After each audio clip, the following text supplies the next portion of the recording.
Guys welcome back to my channel. So आज मैले हैन यो चाहिँ हाम्रो इन्स्ट्रुमेन्टेसनको चाहिँ मैले चाहिँ ब्रिज मेजरमेन्टको बारेमा चाहिँ तपाईहरुलाई चाहिँ पढाउन गइरहेको छु। यो भनेको चाहिँ युनिट 1 को हो र युनिट 1 मा चाहिँ हाम्रो introduction to the instrument system छ। त्यो सिस्टम मध्येको चाहिँ हामीले चाहिँ वेट स्टोन ब्रिजको चाहिँ ब्रिज मेजरमेन्ट भन्ने चाहिँ 1.4 को चाहिँ गर्दैछौँ र यसमा चाहिँ के ब्रिज मेजरमेन्ट भनेको चाहिँ के हो? ब्रिज भनेको एउटा सर्किट हो क्या। जस्तै त्यो ब्रिज मेजरमेन्ट मध्ये चाहिँ यहाँ भनेको छ कि to determine the unknown electrical parameter. कुनै पनि अननोन इलेक्ट्रिकल प्यारामिटरलाई चाहिँ हामीले चाहिँ ब्रिज मेजरमेन्टबाट चाहिँ फाइन्ड आउट गर्न सक्छौँ। जस्तै इलेक्ट्रिकल प्यारामिटर भनेको चाहिँ जस्तै कि जेट हुनसक्छ, आर हुनसक्छ, जे नै हुनसक्छ। त्यही भएको कारणले गर्दाखेरि हाम्रो ब्रिज सर्किट कन्सिस्ट गर्दाखेरि हामीले बुझ्नुपर्ने कुरा भनेको ब्रिज मेजरमेन्टमा हाम्रो चारवटा आर्महरू हुन्छन्। आर्म भनेको चाहिँ जस्तै कि Z1 Z2 Z3 भने जस्तै R1 R2 R3 अथवा I1 I2 I3 I4 चार जस्तै करेन्ट अथवा रेसिस्टर अथवा इम्पिडेन्स अथवा जे भयो नि चारवटा आर्महरू छन् अरे मानिलियो ब्रिज मेजरमेन्टको लागि। अनि त्यस पछाडि बिचमा भनेको चाहिँ एउटा डिटेक्टर छ अरे। डिटेक्टर भनेको चाहिँ जस्तै यो डी भइदियो। अनि अर्को भनेको चाहिँ पावर सप्लाई त चाहियो। पावर सप्लाई भनेको हाम्रो डीसी हो। यो ब्रिज मेजरमेन्टमा जस्तै कि हामीले एसी र डीसी पढ्नुपर्ने हुन्छ। अब जस्तै कि हाम्रो चाहिँ ब्रिज मेजरमेन्टमा चाहिँ अहिले चाहिँ यो चाहिँ जस्ट ब्रिज मेजरमेन्ट कसरी फाइन्ड आउट गर्ने भन्ने छन्। र अहिले हेर्दाखेरि जस्तै कि हामीले चाहिँ डिटेक्टरको काम के हो भनेको त जस्तै it helps to detect the signal and play the role to make the bridge circuit and balance the condition. यो ब्रिजलाई ब्यालेन्स गर्नुको लागि चाहिँ हामीले चाहिँ एउटा डिटेक्टर प्रयोग गरेको छौँ क्या। डिटेक्टरको काम भनेको जस्तै कि कुनै पनि सिग्नल यो डिटेक्टर सिग्नलले चाहिँ के हेल्प गर्छ भने जस्तै सर्किटलाई ब्यालेन्स गर्ने क्या। अनि त्यही भएर जस्तै हेडफोन भाइब्रेसन अनि ग्याल्भेनोमिटर जस्तै ग्याल्भेनोमिटर डिफ्लेक्सनहरूको पनि गर्ने भयो। अनि त्यसै टोरेबल एम्प्लिफायरलाई पनि ब्यालेन्स गर्ने भयो। जस्तै कि अनि यसमा हामीले सप्लाई दिइसके पछाडि यो त एउटा ब्रिज छ। यो ब्रिज भनेको जस्तै कि एउटा के भन्छ तासको इँटा जस्तै छ नि त, इँटा जस्तै छ। अनि त्यस पछाडि ABCD गरेको छ। ABCD गरेर चाहिँ त्यो गरेको छ। यो भनेको डिटेक्टर भयो। अनि त्यस पछाडि यहाँ भने चाहिँ यो के अरे हाम्रो जेट छ। I1 जेट भनेको इम्पिडेन्स छ। जस्तै I1 Z1 छ। अनि त्यस पछाडि यता भनेको पछाडि I3 Z3 छ। यो भने पछाडि I2 Z2 छ। अनि त्यस पछाडि I4 Z4 छ। यसलाई चाहिँ हामीले चाहिँ कसरी लेख्नु सकिन्छ भने जस्तै कि यसलाई चाहिँ हामीले प्याराललमा बनाएर गर्नु पनि सकिन्छ के। जस्तै यो ब्रिजलाई सम्झिने तरिका अथवा इजिली हामीले चाहिँ कसरी बुझ्ने त भन्दाखेरि चाहिँ यसलाई चाहिँ हामीले चाहिँ जस्तै यो ब्रिजलाई दिनु पर्यो जहाँबाट भयो भने यसलाई चाहिँ यस्तरी उल्टाएर चाहिँ गर्दाखेरि चाहिँ हाम्रो ए भइदियो। यो एबाट यता माथि गएर त I2 Z2 छ। ए डीसम्म जानुभयो। यो एबाट बनाउने के ए यहाँ छ भने जस्तै यति आइदियो एउटा भइदियो। यो डीसम्म यहाँ गइदियो। अनि फेरि यताबाट यो बीसम्म आउनु पऱ्यो नि त। बीसम्म यो गर्दाखेरि यो बीसम्म गइदियो। यो बी भइदियो। अनि बिचमा ए र डी बी र डीको बिचमा त डिटेक्टर छ। बी र डीको बिचमा डिटेक्टर राख्यो। अनि फेरि बी र डीबाट सीसम्म गएको छ। डीबाट सीसम्म जाँदाखेरि I4 Z4 छ। यो लेखियो। अनि त्यसपछि फेरि बीदेखि हाम्रो तल्लो बीदेखि चाहिँ सीसम्म जान्छ। बीदेखि सीसम्म जाँदाखेरि I3 Z3 गरेर फेरि एदेखि सीसम्मको कम्बिनेसनमा हामीले यहाँबाट हामीले सप्लाई दिइसक्यो। पावर सप्लाई दिइसक्यौँ हामीले। यो भनेको चाहिँ ब्रिज हो, ब्रिजको फिगर हो हैन। अनि यसमा चाहिँ हामीले चाहिँ कन्डिसन फर द ब्रिज ब्रिजलाई ब्यालेन्स गर्नुको लागि चाहिने कन्डिसनहरू चाहिँ के त भन्दाखेरि the condition of the bridge balance required the potential difference from B to D is 0 भनेपछि यो हामीले पढेको थियौँ नि। जस्तै कि यो ब्रिज ब्यालेन्स कन्डिसनमा चाहिँ हामीले यहाँबाट ए थियो भने पछाडि एबाट हामीले यस्तरी एउटा दिएको थियौँ, यस्तो थियो। अनि त्यस पछाडि यता पनि यस्तो थियो भने पछाडि यो भने पछाडि I2 थियो, यो Z2 थियो। अनि त्यस पछाडि यो I1 Z1 थियो। अनि त्यस पछाडि यहाँ भने पछाडि बीदेखि यहाँ भने पछाडि डीसम्म थियो। अनि त्यस पछाडि यो भनेको के हुन्छ, यो भने पछाडि यहाँ भने पछाडि अर्कै थियो, यो भने पछाडि I4 Z4 थियो। अनि त्यस पछाडि यो भने पछाडि I3 Z3 थियो। अनि त्यस पछाडि यहाँबाट फेरि C जोडेको थियो। यस्तो गरेर यस्तरी लिएर चाहिँ हामीले ठ्याक्क जोडिदिउँ। यो मध्ये बी र डीसम्मको चाहिँ बी र डीको पोटेन्सियल डिफ्रेन्स भनेको चाहिँ 0 हुन्छ अरे क्या। यो चाहिँ 0 छ भनेदेखिको केसमा चाहिँ हामीले दिस ह्यापन्स वेन त त्यस पछाडि के हुन्छ भने पछाडि यो भनेको चाहिँ के हुन्छ भने पछाडि यसमा चाहिँ अलिक मजाले नै बनाउनु पर्ने भइदियो। यो म क्लियर नै बनाउँछु। यो के हो भइदियो, जस्तै कि यहाँ ए छ, ए पोइन्ट छ, ए पोइन्टदेखि यहाँ जाँदाखेरि यो भनेको I1, यो भने पछाडि I2, यहाँ Z2 भइदियो भने यो डी छ, डी। अब डीबाट यहाँबाट डीबाट तल गइदियो, यो ए पोइन्ट छ, ए पोइन्टबाट यस्तरी ल्याए पछाडि यहाँ फेरि के छ अर्को भने पछाडि यो I1 Z1 छ। अनि यो भने पछाडि यस्तो गरिसके पछाडि फेरि यहाँबाट चाहिँ यहाँबाट हाम्रो छ नि त अझै पनि फेरि डीदेखि कहाँसम्म जानुभयो, सीसम्म जानुको लागि हाम्रो I4 Z4 छ। अनि त्यस पछाडि यहाँ चाहिँ Z4 हुन्छ है। अनि यहाँ भनेको सी छ अरे मानिलियो होइन। अनि त्यस पछाडि यहाँ फेरि अर्को छ हाम्रो यस्तरी गर्दाखेरि यहाँ चाहिँ Z2 I3 Z3 छ। यहाँ I2 Z2 आइसके पछाडि फेरि सीबाट कनेक्ट गरेर चाहिँ यहाँबाट हामीले पावर सप्लाई दिएको छौँ, यस्तरी दिएको छौँ नि त। अनि यो भनेको चाहिँ के हुन्छ भने पछाडि जस्तै कि अबको केसमा हेरौँ हामीले इएबी, यो अनि त्यस पछाडि यो यहाँबाट है, यो एदेखि बीसम्म छ नि त, यो बी हो, यो डी। यो भनेको त हामीले चाहिँ यो कन्डिसनको ब्रिज कन्डिसन ब्यालेन्स गर्नुको लागि चाहिँ हाम्रो चाहिँ त्यो पोटेन्सियल डिफ्रेन्स चाहिँ the condition of the bridge balance required the potential difference be to D 0 हुनु पऱ्यो। जस्तै कि यो कन्डिसन ब्यालेन्स हुनुको लागि बीदेखि डीको पोटेन्सियल डिफ्रेन्स 0 हुनु पऱ्यो भनेको छ। अनि त्यस पछाडि इएबी छ, ईदेखि इएबी छ, इएबी इजिकल टु इएडी त सेम हो नि त, यो त सेम छ।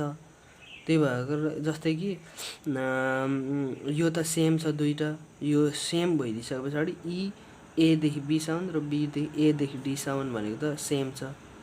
पावर सप्लाई त यो त एउटै हो नि त। यता जाँदाखेरि त यहाँ गरे त जस्तै कि करेन्ट त डिभाइड हुन्छ। यो यहाँबाट गएको कुरा र यताबाट यहाँ जानु र यो जानु त एउटै हो नि त। त्यही भएको कारणले गर्दाखेरि यहाँ भने पछाडि इएबी भनेको के छ, एदेखि बीसम्म I1 Z1 छ, I1 Z1 छ। इएडी भनेको Z2 I2 छ इजिकल टु 1 इक्वेसन भइदियो for the zero detector current. Zero detector करेन्टको लागि चाहिँ के हुन्छ त भन्दाखेरि चाहिँ यो बिचको यो डिटेक्टर यहाँ डी लेख्दा पनि भइदियो। यो बीदेखि डीसम्मको पोटेन्सियल डिफ्रेन्स त 0 भनिसकेको छौँ भने पछाडि I1 इजिकल टु I3, यो I1 र I3 भनेको जस्तै कि यो I1 कै करेन्ट जाने भयो नि त यता त, यो I1बाट यस्तरी जाने भयो, यो 0 भए पछाडि त। त्यही भएको कारणले यता गर्दाखेरि I1 इजिकल टु I3। अनि यो ई बाई यो भने पछाडि सिरिजमा त जस्तै यो सिरिजमा होइन, सिरिजमा करेन्ट सेम हुन्छ, यो सिरिजमा करेन्ट सेम भइदिएको छ। अनि त्यस पछाडि सिरिजमा करेन्ट यो I1 I3 नै करेन्ट गएको छ भने जस्तै कि अब रेसिस्टर प्यारालालमा त रेसिस्टरहरू त जोडिन्छ, प्यारालालमा रेसिस्टरले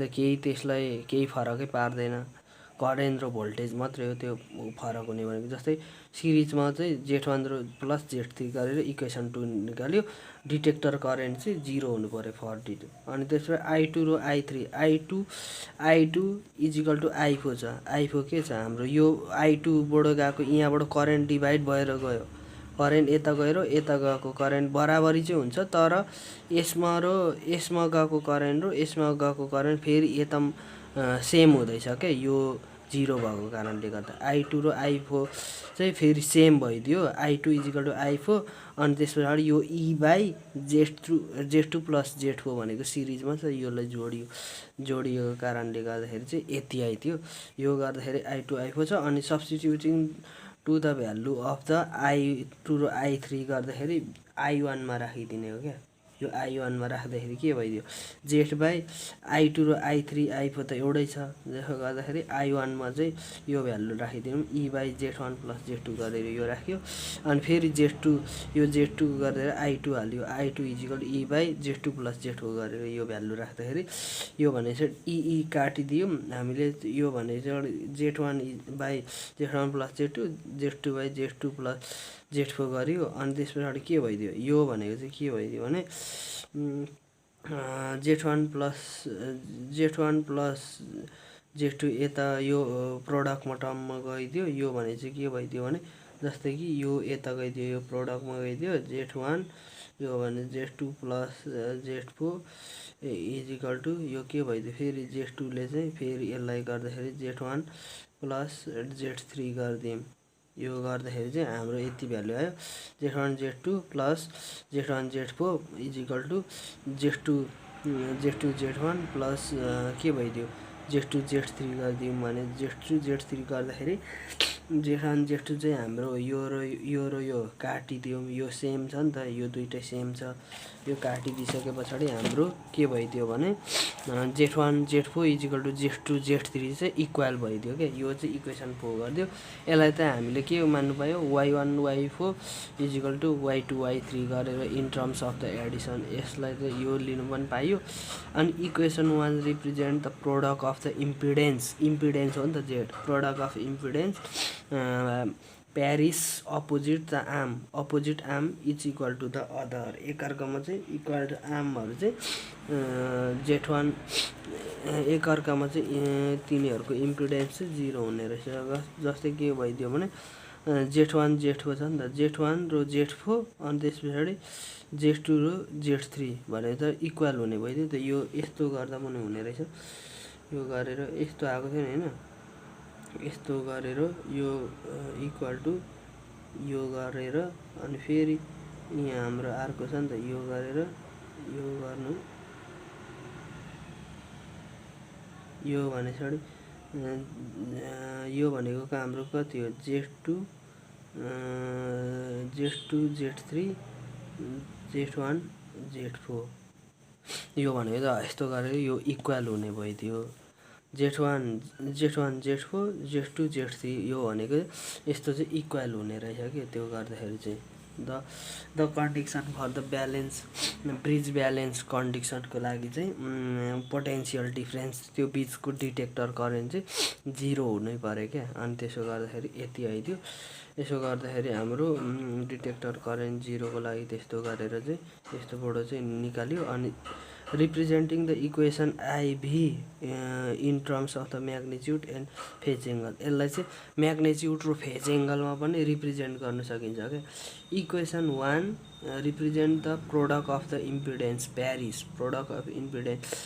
opposite arm के opposite arm भनेको त के हो भने यो र Z2 को अपोजिट त Z3 हो Z1 को अपोजिट Z4 यहाँबाट हेर्दा भइदियो यो Z2 र यो गर्ने हो Z1 र Z4 हुने भइदियो अनि Z3 र Z2 हुने भयो जस्तै कि हामीले योबाट पनि त गरेको थियौं नि यस्तो गर्दाखेरि चाहिँ यो यस्तो भएको थियो एउटा थियो यो यस्तो थियो अनि यस्तो थियो अनि फेरि यताबाट आएर यो यस्तो थियो अनि त्यसपछि यो भने फेरि यस्तो गरे यस्तो थियो नि त यस्तोमा त यो भने छडी Z1 थियो यो भने छडी Z2 थियो यो भने छडी Z4 थियो Z3 थियो Z1 Z2 Z3 Z4 थियो यस्तो गरेर यहाँ हाम्रो एउटा G थियो अथवा D थियो डिटेक्टर भनौं न डिटेक्टर ब्रिजलाई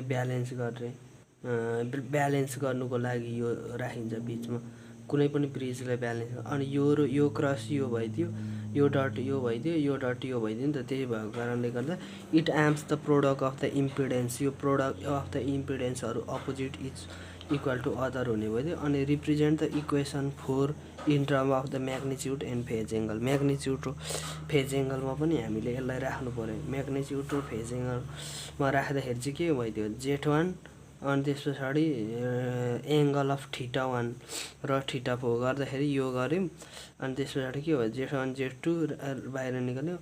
यो भने पछाडि फेज एङ्गल भनेको जोडियो, एङ्गलहरू जोडियो। Z1 रिप्रेजेन्टिङ द 4 इक्वेसन 4लाई चाहिँ यसलाई चाहिँ हामीले चाहिँ म्याग्निच्युड र phase angle representing in terms of the magnitude and phase एङ्गलमा राख्दाखेरि चाहिँ हाम्रो के आइदियो त Z1 Z4 θ1 प्लस θ4 आइदियो। यो गर्दाखेरि यति आइदियो Z1 Z2 is equal to Z1 Z4 is equal to Z2 Z3 नै आउने भइदियो। अनि θ1 प्लस θ4 इजिकल टु θ2 प्लस θ3 भने पछाडि यो भने चाहिँ म्याग्निच्युड भनेको चाहिँ हाम्रो केमा आइदिने भयो प्रोडक्टमा आइदिने भयो Z1 Z4। अनि एङ्गल भनेको चाहिँ प्लसमा आइदिने भयो θ1 θ2। अनि त्यो के भनेको छ these two condition of the is 4 and 7 represent the bridge balance condition the product of the magnitude of opposite arm as well as the sum of the phase angle opposite arm must be each equal भनेको छ। यो भने चाहिँ के हो भइदियो भने जस्तै कि दुईवटा कन्डिसनहरू हुने भइदियो। जस्तै कि हाम्रो 6 र 7 मा दुईवटा कन्डिसन फेरि निस्क्यौँ हामीले रिप्रेजेन्ट द म्याग्निच्युड र फेज एङ्गलमा त्यो इम्पिडेन्स प्रोडक्ट अफ इम्पिडेन्सहरूलाई चाहिँ चेन्ज गरियो। त्यसलाई चाहिँ जस्तै कि दुईवटा कन्डिसन आयो, दुईवटा कन्डिसनमा चाहिँ ब्रिज ब्यालेन्स कन्डिसनमा हामीले यसलाई रिप्रेजेन्ट गर्दाखेरि चाहिँ म्याग्निच्युडहरू चाहिँ यो म्याग्निच्युडहरू चाहिँ जस्तै प्रोडक्टमा हुने भइदियो। अनि त्यस पछाडि फेज एङ्गल चाहिँ के हुने एडमा हुने भइदियो क्या टिआई एडिसनमा हुने भइदियो क्या एडिसन हुने भयो। त्यो भएको कारणले गर्दा यो भइदिइसकेको छ Z1 into Z4 is equal to Z2 Z3 θ1 plus θ2 θ2 plus θ3 equal आइदिने भयो। यसले चाहिँ हामीले चाहिँ के बुझाउँछ भने सबैभन्दा पहिला हामीले बुझ्नुपर्ने सबैभन्दा फर्स्ट कुरा भनेको जस्तै कि एउटा भनेको छ जस्तै 4वटा आर्म हुनु पर्यो। ब्रिज ब्यालेन्स कन्डिसनको लागि 4वटा आर्म हुनु पर्यो।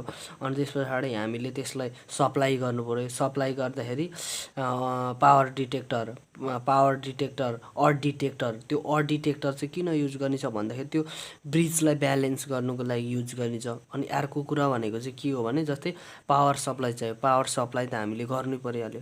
त्यही भएको कारणले त्यस्तो गर्दाखेरि चाहिँ हाम्रो चाहिँ यति आउने भयो फेज एङ्गल र म्याग्निच्युड इक्वल नै आउने भइदियो जस्तै तर प्रोडक्ट र समको टर्ममा चाहिँ फरक हुने भइदियो। यति हो।